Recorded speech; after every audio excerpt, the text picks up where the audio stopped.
نبی نبی نبی نبی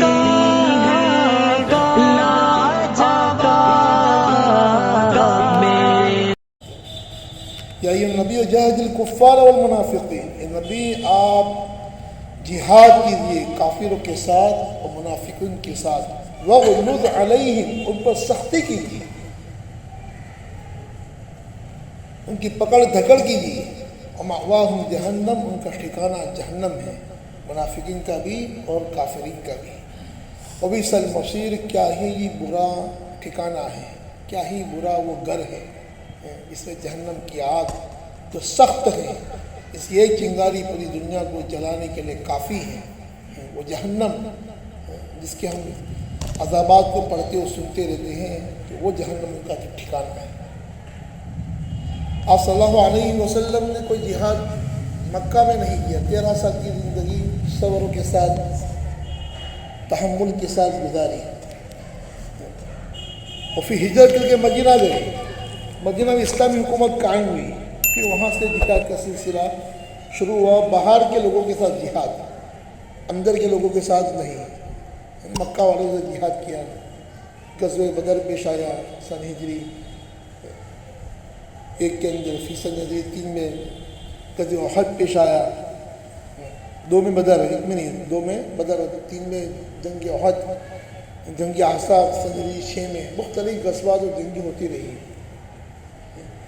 بہت سے کافر اندر تھے مدینہ کے اندر، یہود و نصارہ، وہاں جہاد تھا کافروں کے ساتھ، مورتی پوجا کرنے والوں کے ساتھ، تو یہاں مدینہ کے اندر جو کافر تھے وہ یہودی اور نصارہ، وہ ساتھ میں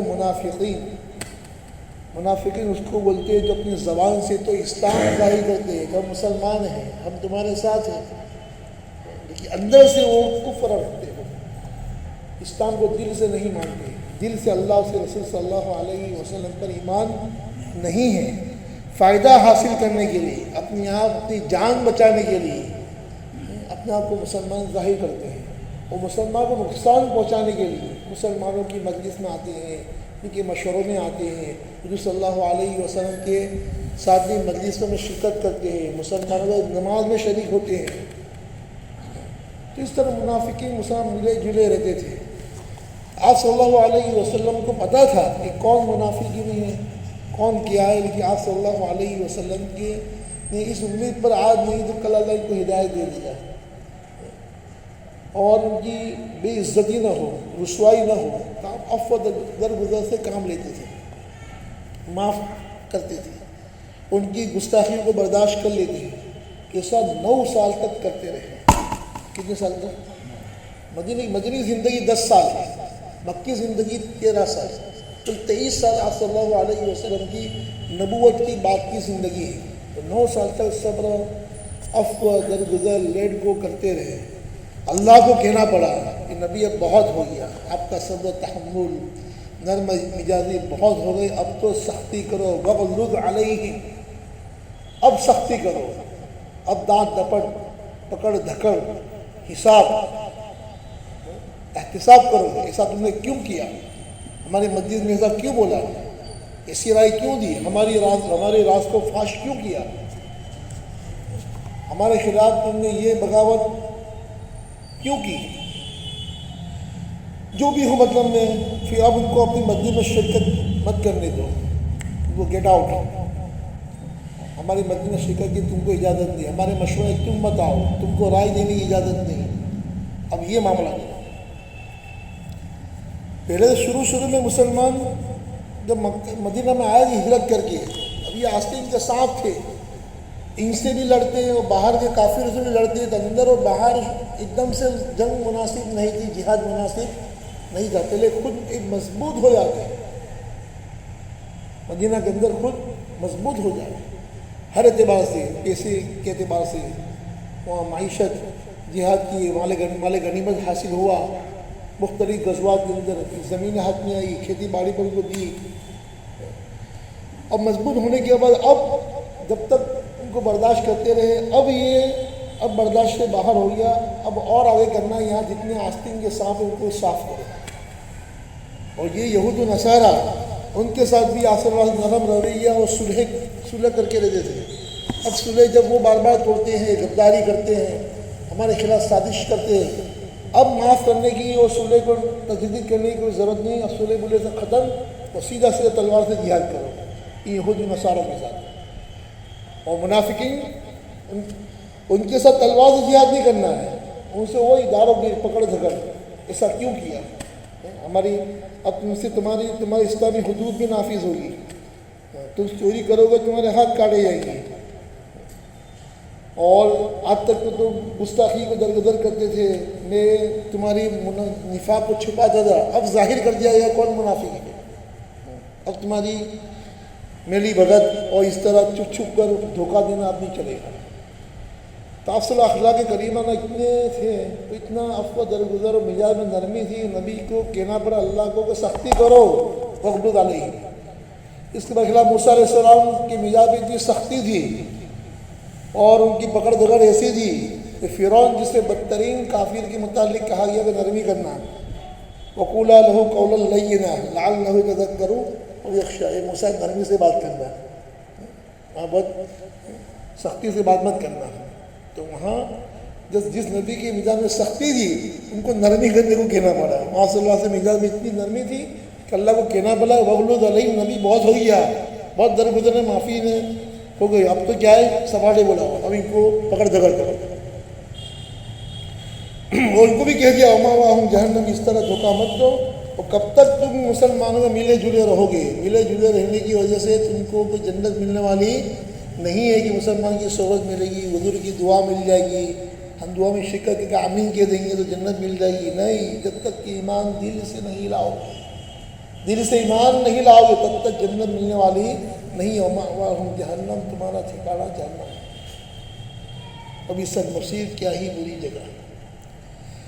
یہ تو آیت تھی اسلامی حکومت پر عمل کرنے کے لیے کہ جہاد بھی سیف کرو، تلوار اٹھاؤ، ہتھیار چلاؤ. اب تو ہم تو انڈیا میں رہتے ہیں، ہمارے لیے کیا پیغام ہے؟ ہمارے پیغام ہے کافروں کے ساتھ دلائل کے ساتھ جہاد کرو. جہاد بالقلم اور جہاد باللسان. ان کے جو اعتراضات ہیں اسلام کے متعلق، 3 طلاق کے اوپر، حلال کے اوپر اسلام آتنکواد کی تعلیم دیتا ہے. اسی طرح قرآن کی فلاں آیت نکال دو، اس میں یہ قرآن جہاد کی تعلیم دیتا ہے، سختی کی تعلیم دیتا ہے. اسلام میں نرمی نہیں ہے، نعوذ باللہ. اور اسے حجاب پر پردے پہ اعتراض ہے، کہیں ختنے کو نقصان کارک بتایا جا رہا ہے، کہیں اسلامی لباس و دقیانوسی اسلامی طور و طریقوں، لباس کو، داڑھی کو برا سمجھا جا رہا ہے، کھلے عام عبادت کرنے نہیں دی جا رہی ہیں. تو ہم کو سنویدھان کے دائرے میں رہتے ہوئے جو حقوق ہم کو ملے ہیں، ہمارے اکابرین نے دیش کو آزاد کرایا ہے، اور جو اس کے کانسٹیٹیوشن اور سنویدھان جو بنایا ہے اس میں ہمارے ہر اعتبار سے حق دلائے کہ ہم اپنے مذہب پر پوری آزادی کے ساتھ عمل کر سکتے ہیں. کوئی بھی ایسا قاعدہ جو مذہب سے ٹکراتا ہو، ہماری آزادی کو چھینتا ہو، وہ قاعدہ تم نہیں لا سکتے ہو، اس کے خلاف ہم کو روک نہیں سکتے. ہم کھلے عام نماز پڑھیں وہ اجازت ہے. یہ بات الگ ہی کہ کوئی آنے جائے تکلیف نہ ہو، کونے میں آدمی نماز پڑھتا ہے، آپ کو روکنے کا رائٹ نہیں ہے. آدمی اسکول میں آتا ہے کہ بھائی اسکول کا یونیفارم پہ یہ لائی ہے، ایکسٹرا میں اس نے دوپٹہ پہنا ہے، دوپٹے سے آپ روک دے سکتے ہیں. لوگ چاندنا لگاتے ہیں، اس کو روکتے ہیں. ہاتھ میں کیا پہنتا ہے، اسی کو پگڑی پہن کے آتا ہے، اس کو بھی روکا جاتا ہے. تو اس کو حجاب پردے سے، دوپٹے سے کیوں روکا جائے گا؟ داڑھی سے کیوں روکا جائے گا؟ اسے بہت سی جو رکاوٹیں پیش کی جا رہی ہیں. اذان مت دو،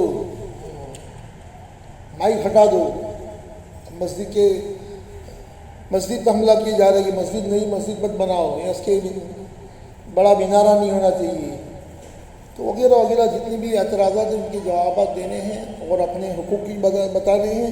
وہی چیزوں کے فائدے بتانے ہیں. اسلام میں جو پورے قرآن بھرا ہوا ہے یہ کسی تعلیم ہے. جہاد کو، سختی کو کہاں کیا جا رہا ہے؟ یا اسلامی حکومت کو کافروں کے اوپر اسلام کی دعوت دی جا رہی ہے، سمجھایا جا رہا ہے، پھر نہیں سمجھتے ہیں اور ماحول بگاڑتے ہیں، اور پرامن طریقے سے اسلامی حکومت نہیں کرنے دی جا رہی ہے. تو ایسے جو امن کو خراب کرتے ہیں تو ان کے ساتھ جہاد ہے. خواہ اسلام کا مقصد ہی کافروں کو قتل کر دینا یہ نہیں ہے. تم ایک اچھی طرح اسلامی حکومت چلنے دو تو اس کی جو رکاوٹ ڈالتے ہیں تو ان کے ساتھ بھی جہاد کرنا ہے. اور ان کو ایمان پر لانے کے لیے ہمیشہ کی جہنم سے بچانے کے لیے جہاد کرنا ہے. بہرحال ہم کو یہاں پر یہ کہ ان کو سمجھانا ہے. یہ بھی ہمارے کیا ہے، ہمارے قومی بھائی ہیں. آدم علیہ السلام کی سب اولاد ہے. تو ہمارا یہ ایمان ان کے ساتھ ہمارا رشتہ اسلامی تو نہیں ہے بلکہ کیا انسانی ناطے ہمارا رشتہ ہے. وہ ایک نبی کی اولاد، ایک نبی کی حوا علیہ السلام کی اولاد ہونے کے اعتبار سے یہ رشتہ بھی ہو. اور انڈیا کے اندر پیدا ہوئے ہیں. تو انڈیا میں پیدا ہونے کی وجہ سے یہ زیادہ مستحق ہے کہ ان کو ایمان کی دعوت پہلے دی جائے. یہ نبی آدم علیہ السلام تشریف لائے تھے تو سری لنکا جو ساتھ میں تھا، آج بھی وہ قدم کا نشان سری لنکا کے اندر موجود ہے. 60 فٹ کا قد تھا آدم علیہ السلام کا، ان کے قدم کا نشان آج بھی موجود ہے. آج بھی وہ پل آدم علیہ السلام کو جو پار گیا تھا اس کو آدم پل کہتے ہیں. نام آدم پل ہے. وہ لوگ پھر ہندو نے اس کو رام سیتو کر دیا. نام بدلنے کی عادت ہے ان کو، رام سیتو کر دیا. تو بہرحال یہ جو دعوت الحمدللہ زبانی طور پر دعوت تو دی جا چکی ہے. جمعیت علماء کے ذریعے پیغام تو ان کو پہنچ چکا ہے کہ آدم علیہ السلام کا مذہب کیا تھا، وہ کس کی پوجا کرتے تھے. وہ جس کی پوجا کرتے تھے، وہ جس کو مانتے تھے اس کو ہم کو ماننا ہے. اب بھی کسی غیر مسلم کو پوچھو تم کس کی پوجا کرتے ہو، وہ رام کی. اس کو رام کس کی پوجا کرتے تھے تو وہی خاموش ہو جائے گا. تو اس کو یوں کہا جائے رام جس کی پوجا کرتے تھے وہ اللہ کی پوجا کرتے تھے، ایشور کی، گاڈ کی. اللہ کا اللہ تم کو ہضم نہیں ہوتا ہے تو اللہ کے بدل کو کہو ایشور اور گاڈ کی پوجا کرتے تھے، بھگوان کی پوجا کرتے تھے، بھگوان کی عبادت کرتے. ہم کو اسی بھگوان کی عبادت کرنا ہے، اسی ایشور گاڈ اللہ کی عبادت کرنا جس نے زمین آسمان کو پیدا کیا. کہ تمہیں 36 کروڑ بھگوان ہے، اس میں کسی کا دعویٰ ہے کہ ہم نے سورج کو بنایا، چاند کو بنایا، پہاڑ کو بنایا، سمندر کو بنایا؟ ایک کا بھی دعویٰ نہیں ہے.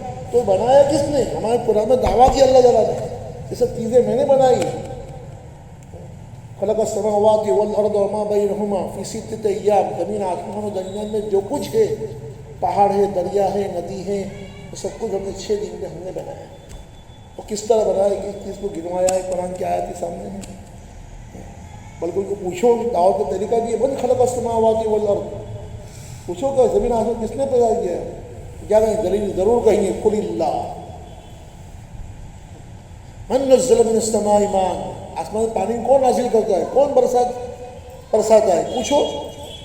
وہ کہنا پڑے گا ایشور بھگوان اللہ.